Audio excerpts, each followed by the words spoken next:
Pisces, this is your August 24 soul story. If you have a sun, rising or moon in the sign, this is your reading. It's Romy here. Thank you so much for joining me on my channel.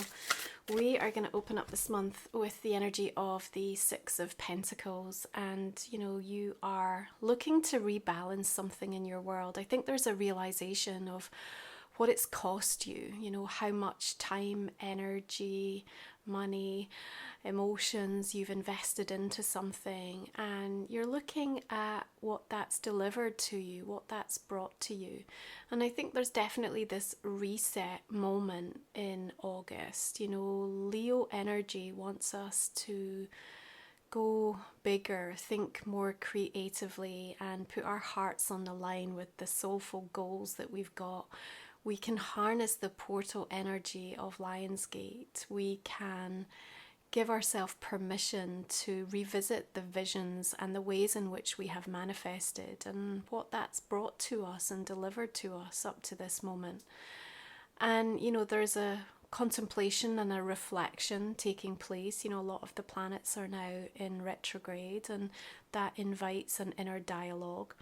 I think you're going to find yourself doing perhaps the opposite of what is expected of you in August, and you just need to have some courage and confidence in regards to that. I think support and help shows up in the most unlikely of places, and I think in some ways you might be getting an answer to your prayers, but it will ask something of you, because what August is also doing is giving us a whole series of, I think at times, frustrating tests, feeling like we're a little bit backed into a corner. There's some discomfort, there's some delay. We've got a Mercury retrograde coming in on the 4th of the month. And, just astrologically speaking, they're just like nuisance things that we are having to face and having to deal with. However, what I'm going to say is that each and every one of those perceived obstacles are also going to be deeply clarifying for you, because they are going to show you where you've given too much or you're not giving enough in order to effect change in a way that you want. And so we can kind of harness this energy, we can leverage it in a way. And more clearly than we perhaps have for some time, we can know exactly what we don't want. And if you are in that sort of suspended animation, if you feel like you've been going round in circles, if you're not sure what is good and isn't good for you anymore, then August is going to be really helpful from that perspective. We've got the Queen of Pentacles coming in, and there is a resourcefulness and a focus that you need to bring towards something. What I see with these cards showing up is a capacity to be able to manifest something and draw it into your reality in a really powerful way this month. Now, the new moon in Leo arrives on the 4th, and between that time and the Lionsgate energy of 8-8, revisit the desires that you have and what's been invested up to this point, and ask yourself the question, what else do I need to do? What am I missing? But also balance that out with looking in the mirror, Pisces, and affirming, I believe in you and I believe in your ability to figure this out. So as you say those affirmations to yourself and really have that as, I think, your mantra for August, you're going to start to see progress, maybe not linear, right? Maybe you're going to have to take a bit of a step back before you take a powerful leap forward. That's definitely the vibe of August. And also work with the divine timing and order for things. But look, your soul has a blueprint, and there are certain things in your destiny that are determined. And I think on an intuitive level, on a psychic level, you know what they are. And so you need to be your most reliable compass this month. And the way that you do that is by really listening to your inner truth and your inner voice. Asteroid goddess Junos is moving into Libra on the 9th of the month. And she rules this sign, and I feel like her movement into this energy is going to be super beneficial. It brings about a balance, agreements, new contracts, discussions. So even though we have some communication challenges with retrograde, I feel like from a justice perspective, Juno is on your side. You've got the Empress coming in here. The Empress, the Queen of Pentacles, these are really empowered energies to work with. You know, these are helping you to step up and have confidence. And with Leo at the helm, like there's definitely something about kind of taking a risk, but knowing it's going to pay off, believing in yourself. I think that's going to be such the order of the day, because even though the evidence or certain things that are coming into your reality may try to dissuade you or indicate that this is never going to happen, or this is not likely, or you're crazy, you know, there's something in you that's just going to say, but I'm being guided in this direction. I know this is my future. I know this is what's meant for me, what's destined for me. And you're absolutely right. And I think that you will get the support, and you're also going to be able to tap into some creative genius actually in terms of what you need to do, or to be able to find certain solutions. And again, sometimes that only comes about through the discord and through some of the more challenging energies that you have to navigate and deal with. You know, it kind of narrows your focus. It puts you under a little bit of pressure, but through that we kind of reveal the diamond. You know, we find the silver lining, and there can be something quite motivating about that. So even though when we start to see some of these pressure points building and we think, oh, here we go again, it's not coming in to sort of make life difficult for you. It's actually trying to really galvanize and magnetize you towards the path that you're meant to be on. And so regardless of sort of how uncertain you may feel about this next step into the unknown, or how frustrated you might be in regards to how you find a way to make something work or bring it together, this is a time where you're going to get to the end of the month and you're going to be quite satisfied actually in terms of how you've been able to show up and what you've been able to deliver and what you've been able to come to terms with and realize. Queen of Wands, like look at all this feminine energy showing up. I also think with these court cards coming in that there's an indication that you do have a lot of help and support, like I said, in unlikely places, okay? But don't be afraid to ask for it. You know, people are not necessarily reading your mind. They might be very caught up with what is going on for them in their world. And yet what I'm seeing here is that the minute that you express the need and you help to communicate why, and I think the why seems to be important. It's not just about saying like, can you do this? It's like, can you do this because it's going to help me in this, this, and this way? Then immediately people get it and they're all in, they're there. So you kind of have to paint a picture and create a vision for them to be able to tap into. And then you start to see some reciprocity, you start to see some balance coming back into your world. And I think that's a really important theme, especially when we're moving through this sixth house that's saying, you know, the rituals, the day-to-day choices and decisions, the small things that add up to the big changes are under review for you through the month of August, okay? Now, we've got Mars conjunct Jupiter coming in on the 14th. The same day, Mercury will move from Virgo into Leo, which kind of adds a little bit more emotional intensity, a bit of drama perhaps. And that Mars conjunct Jupiter has this sort of desire, this deep desire to expand, to move. And with Gemini, we want to move quickly. So our ambition, the way we are, you know, physically able to tap into our stamina, and it's also like our mental dexterity, right? With Gemini at the, you know, at the heart of that conversation as well. So really feeling into something quite powerfully, and then we immediately move into some more challenging square energies as we build up to the full moon in Aquarius on the 19th. So, you know, this translates as sort of having all the passion, the heart, the belief, the desire, the motivation, you know, the goals coming through like loud and clear, and then feeling somewhat either held back or thwarted, or like you've outgrown some sort of situation. But what do we get? What do we want if we feel like we've outgrown a situation? Well, we almost want a tower because we want to be able to break free. We want to be able to release ourselves. So even though it can come in a little bit unexpectedly, a little bit disruptively, and we do have Mars squaring Saturn, Mercury squaring Uranus, but actually that Mercury squaring Uranus, brilliant ideas coming through from that. And of course, under the energy of an Aquarius full moon, it's like the eureka moment. It's like a solution and a thought you never had.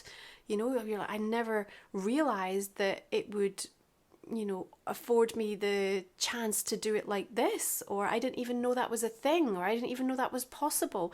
That's the kind of messaging that I get for you around, you know, the build up to that 19th. Now, you've got this desire for freedom versus also this need for duty, responsibility, obligation, and kind of committing and staying loyal to something. And again, that split in your energy could feel a little bit ruckus for you, you know, and it can be quite depleting because you literally feel like you're having to split yourself in half with regards to something. And again, you know, maybe that tower just reaches a point of like, can't do this anymore. There's a little bit of a moment, you know, sometimes we all need a mini meltdown, you know, but I feel that the tower is coming in to clear and cleanse the way, but it also has like a silver lining to it. That's why I'm saying it's like you get your prayer answered, but it does ask something of you, and it does come in a way that, you know, would we write that as our perfect outcome? Maybe not, but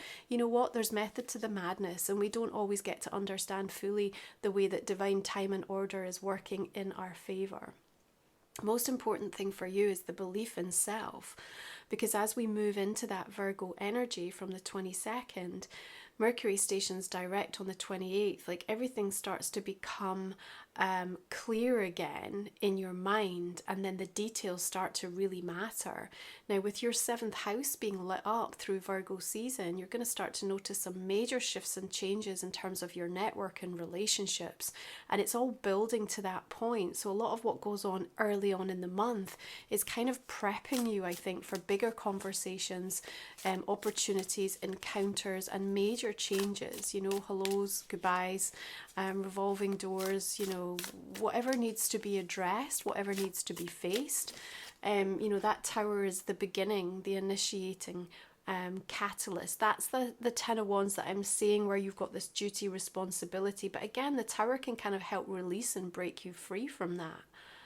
And I just feel that the support and the sort of champion energy that you've got from these queens coming through, the Empress coming through, it's like, you know, they've got a sense of mastery. They're very at ease with themselves. They've, you know, worked their craft. They understand their own essence. They know who they are, and they're staying true to who they are. And I think that is a really important aspect for you to grasp through this month, because it's going to make a difference as to how you show up and what you ask for, but also what you're prepared to accept. And I think that's also something I really want you to hear. What am I prepared to accept? Remember what I'm saying, you might find yourself doing the complete opposite of what is expected of you. So you might turn a few apple carts, ruffle a few feathers, so be it. Yeah, because you still look to me to be in a place of peace and harmony, and perhaps that's why you've made the choice that you have. And as you reflect and consider that everything that you have gone through, you are going through, Pisces, is a lesson, not a regret, then you can rationalize and process and acknowledge with healing and compassion, understanding where you are in your journey right now. I think the bounty for you in August is to be found in the simplicity of things. And it may be that you have to get back to the foundations of something to reset and even rebuild something, you know, rebuild a relationship, rebuild an idea, you know, whatever that is, whatever that looks like. There is going to be something that tells you we can do it anew, and this time we can do it in a way that feels easier. 10 of Wands was like, you know what, Pisces, you did it the hard way. And, you know, okay, you learned a lot, you sacrificed a lot, you gave a lot, but now is the time to say, actually, it doesn't have to be this hard. There's a desire for you for more ease, more flow, you know, and again, this is where I see the access through that full moon in Aquarius, sort of delivering you something that shows you the shortcut. It's not even a shortcut, it's just like a way that's going to feel far more joyous, yeah, than what you have been going through, what you have been experiencing up to this point. Now, if you're new to the channel, our last 3 cards we look at in the extended version of my reading. You can find the link in the comment and description box underneath. We'll talk for another 30 minutes or so. We're going to look at a personal question for you and a relationship card as well. It's a way to support the channel. The investment enables me to keep showing up to do the free readings. I really appreciate if you're in a position and you are seeking to continue this with me. I'm going to go ahead and clarify the cards and just see the direction we're going to take that reading for you. So we have King of Cups, and we've also got the Chariot coming through. The Hierophant. Lived and learned is really what I want to say there. Strength. We've got the Magician. Beautiful majors coming up here. Two of Swords. Two of Wands. Nine of Cups. What about this Tower, Pisces? Six of Wands. Interesting. Seven of Swords. Let me pull one more there. Lovers. Choice to make. Now, if you're new to the channel, please check out my website, romywiser.com. I've got a Lionsgate soul journey for you this month for your rituals. You can also find my oracle deck, Life Soul Vision, my book, my musings. You're going to find ways to work with me. Everything that I have in order to support you on your soul journey is over on the website. We are going to look at Life Soul Vision Oracle. This is my deck. Labyrinth of Sweet Surrender. We've got the Collective Heart. We have Soothe Your Soul. Solstice energy. Very soothing. Look at that heart energy. It's like a healing balm over your reading this month. That's nice. Teachers from the Divine. Okay. One more oracle for Pisces for the month of August. What do we have? Hearts on the line. Hearts need to be open. Hearts need to be available is what I feel I want to say. The Kalic, Elder, Teacher, Wise One, Experience. Beautiful. We'll explore that in the extended. Thank you for being here, Pisces. Have a beautiful month of August. Take good care of yourselves. I will see you.